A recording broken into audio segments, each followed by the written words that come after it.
It is my great honor to speak to this distinguished group of specialists. The invitation letter came with an explanation for this panel, which starts with this sentence. The current China-Japan-India triangle is characterized by warm Japan-India relations, cool China-India relations, and deadlocked China-Japan relations. I will leave the discussion of China-India relations to other speakers, but I must admit that this description of Japan-India relationship and Japan-China relationship is quite accurate. Considering the fact that both Japan and India have their country's territorial integrity challenged by China, it is very easy to expect Japan-India versus China strategic relationship. But of course, it's not easy to totally deny this tendency. Japan and India are not always on the same page on every issue of global governance, especially on the issues related to the developing nations versus developed world issues like climate change and other world order related issues. When I was given this title, I realized that very few discussion comparing Japan's relationship with China and Japan's relationship with India is made in Japan, at least. As far as I know, no China specialists in Japan have done this comparison. And as I prepared for this presentation, I looked at some studies of Japan-India relations, and someone especially discussing Japan-India economic relations does conduct this comparison. But I think this is a very rare case. And when I think about these two bilateral relationships, two characteristics stand out. One is, what are the bond of these two bilateral relationships, especially if you notice foreign policy or political, strategic, and economic aspects of relationships. In Japan-India relationships, political security aspects far outweigh economic relationships as the bond of the bilateral relationships. On the other hand, in Japan-China relationships, economic factors far outweigh political and security aspects. As you know, when the bilateral relationships got very tense during the Koizumi administration in the early half of the first decade of this century, for his persistent visit to Yasukuni Shrine, the commonly used term was politically cold but economically hot. And this kind of imbalance still characterizes Japan-China relationships today. If you look at the statistics, it's even more apparent. If you compare Japan-China trade with Japan-India trade, it's about 60 to 1. If you compare direct investment from Japan to China and Japan to India, it's 4 to 1. So you can see outstanding importance of economic aspects for Japan-China relationships.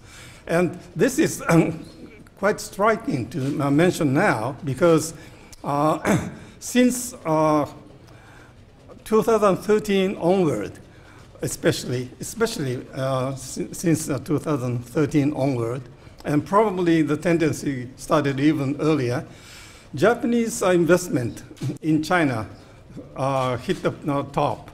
And after the tension between the two countries over Senkaku Islands issue in 2012, Japanese new investment in China started to decline. And the Japanese investors took this approach of China plus one. The investment in China had not been withdrawn, but new investments are not conducted in China, but in other Southeast Asian countries and even South Asian countries like Bangladesh and India. And yet, the statistics I just introduced to you can characterize the bilateral relationships. The other difference is that between Japan and China, I would say that there is a very serious strategic distrust, especially after the turn of the century. Whereas between Japan and India, there are very few traces of strategic distrust. Of course, if you go back to the Cold War years, Japan was in the Western camp led by the United States, and China on the socialist camp led by the Soviet Union in the early 50s. And of course, India, after independence, quickly assumed non-alignment stand. So strategic positions between three countries are very different. But after the end of the Cold War, Japan and Indian strategic interest became increasingly convergent. Whereas between Japan and China, strategic interests between the two countries became increasingly divergent, I must say.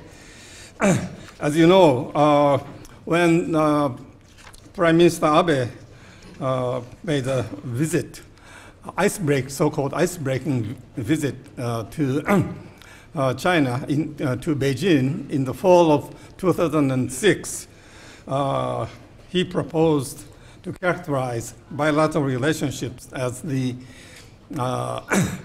mutually beneficial relationships based on common strategic objectives, or 相对互惠关系. The problem is, to what extent strategic objectives between the two countries have a commonality. Of course, not fighting a war with each other would be the ultimate common strategic interest. But beyond that, how much commonality are there in the strategic interests between Japan and China? And I think there are several signs of strategic distrust between Japan and China. Well, what are the Japanese worries about China? I think I can mention at least three. From Japanese point of view, commonly held understanding is that China is trying to prevent Japan from becoming a normal state. Secondly, China is trying to block Japan's effort to play a responsible role in international community, especially when it involves the self-defense force. So in the sense, this is a corollary to the first one. Thirdly, a lot of Japanese believe that China is seeking hegemony in Asia to be at the top of hierarchical order, which China is supposed to be trying to create. What about Chinese strategic? What are the manifestations of Chinese strategic distrust of Japan? I guess commonly held view in China, as I understand it, is Japan is trying to prevent China's rise by advocating China threat theory. Secondly, Japan is the critical part of US attempts to block China's rise. Thirdly, Japan still has the ambition to revert to the militarism of the past. Of course, to be fair, I mentioned three on both sides, but they do not, of course, exhaust the list. From this point on, I'd like to try to examine the sources of strategic distrust on both sides, again, as I understand it, of course. Well, what are the sources of Japanese strategic distrust of China? I think after the turn of the century, especially, the most important factor is a rapid development of China's military capability without sufficient transparency. And of course, this manifests itself in the amount of budget allocated to defense, which is not considered to be sufficiently open. So a lot of people do not depend on China's publicized statistics to figure out China's defense expenditure. They go to CIPRI yearbook or military balance. And of course, China's increasingly capable equipment in its armed forces, especially in the maritime capability and air and space capability. And Japanese are increasingly conscious of the activities of Chinese Navy and Air Force around its territory. And these are only 3 minutes. Okay. Sorry, I got my clock wrong. Well, second element is the commonly held notion in Japan that China is obsessed with this notion of middle ground complex. China has a traditional notion of being the center of the world, and it should try to resume that position. And unfortunately, recent slogan of a great rejuvenation of Chinese nation even reaffirms this belief. Thirdly, there are activities, visible activities on the Chinese part to hamper enhancement of Japan's attempt to increase its international role. The most glaring example is China's attempt to block Japan from becoming a permanent member of UN Security Council with India and Germany and Japan, India, Germany, South Africa, right? Brazil, I'm sorry. Maybe South Africa should be included too in the next attempt. And of course, there is a popular nationalism. Well, what are the sources of Chinese strategic distrust of Japan? First is the historical memory. And the second is the strengthening of the US-Japan security alliance. And third probably is Japanese development of missile defense system and Chinese belief that Japanese politics is drifting to the right. And since time is quickly running out, I would not elaborate these, but if you are interested, I'll be happy to elaborate these points. Finally, I'd like to point out the unfortunate fact is that this strategic mistrust between Japan and China will not go away in the near future. It will last for a while. And in this situation, I think it's very important to prevent consequences of strategic distrust from escalating tension between the two countries.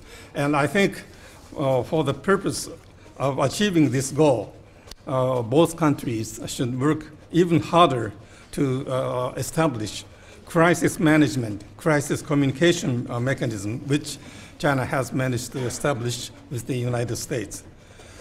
And I'm afraid my time is up. No problem. And I'd like to stop here. Thank you very much for your attention.